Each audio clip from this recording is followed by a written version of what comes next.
Good morning. I am Anil Agarwal, former Chief Manager, Punjab National Bank. So we are covering one chapter daily on learning from Holy Gita, teachings from Holy Gita. Now this book tells us how we should live our life.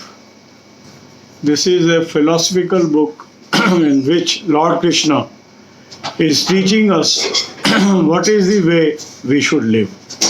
And the chapter 8 sums up, never give up on yourself. Never give up on yourself. This is the teaching of this chapter. In this chapter, Lord Krishna tells us we have to concentrate on our work. We have to do our karma. We have to distinguish between good act and bad acts. We have to identify the right path. We have to travel on right path. We have to do good things. The culmination of all these things will be good result. Sometimes we fail to identify right path.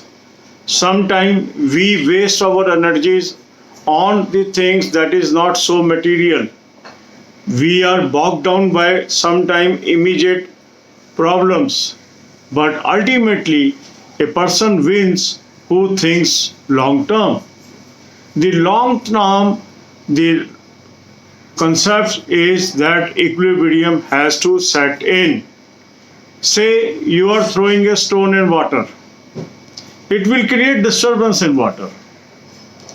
So throwing a stone is a problem. It has created problem in water, ripple effect. But gradually you see that those ripples are settling in. And the moment comes when this water is again settled. And that is called equilibrium has set in. Similarly, in our life also, there are events, those will create problems. There are events, those will create ripple effect. There are things where we will find there is darkness everywhere. But if we continue to good work, if you continue to do our karma, if we continue to follow right path, ultimately we will succeed. So Lord Krishna tells in this chapter, a good person will identify what is good for him. A person who has wisdom will identify what is good for him. He will not be influenced by external factors. There may be people, those may be showing you right path. There may be people, those are showing you wrong path. There may be people, they will try to block your way. You have to identify what is the right path, what is the right direction, how to pick the right direction, and how to travel in right direction. So identification of a right direction, making efforts on the right direction, and then ultimately achieving our goals is the ultimate thing that we have to do. And that's why on this channel, I always try to give you right advice at right time. Because if advice is right, you will be able to identify the right path. And the moment you are able to identify right path, you will definitely succeed. And that is the reason that thousands of our subscribers are able to succeed in life. And now they are employed either in banking or in insurance or other sectors. Daily I am getting flood of messages telling me, sir, I am selected, I have got the DV, I have got the appointment letter, and it gives a lot of happiness to me. Because we are following the teachings of Holy Gita. We are trying to travel a right path.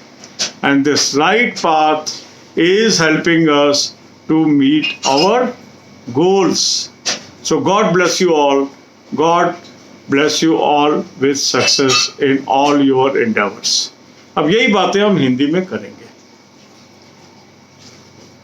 पवित्र गीता के हम हर अध्याय का वर्णन कर रहे हैं रोज एक. आज हमारा 8वां अध्याय है. 8वें दिन पे हम पहुंच भी गए हैं. देखो कैसे धीरे धीरे चलते चलते हम मंजिल पे पहुंच जाते हैं. कुल 18 अध्याय है, तो 10 दिन में हम पूरी गीता को समझ लेंगे. और इनको मैं सरल भाषा में आपको समझा रहा हूं, आपकी भाषा में समझा रहा हूं. 8वें अध्याय का अगर हम सारांश करें या टीचिंग लें तो यह never give up on yourself. कभी भी हार नहीं माननी है, कभी भी ये नहीं मानना है कि हम जीत नहीं सकते। अपने ऊपर कभी भी गिव अप नहीं करना है, निरंतर प्रयास करते रहना है। ये इस अध्याय में भगवान कृष्ण ने हमें सिखाया है। भगवान कृष्ण ने हमें सिखाया है कि कर्म ही श्रेष्ठ है। हमारा क्या काम है कि जो भी हम कार्य कर रहे हैं उसमें से हम चुनाव करें कौन सा सही कार्य है, कौन सा गलत कार्य है। सही कार्य हमें करते रहना है और गलत रास्ते पर नहीं चलना है। तो सही कर्म और गलत कर्म को कैसे चुनेंगे? यदि हमें सही रास्ता पता है।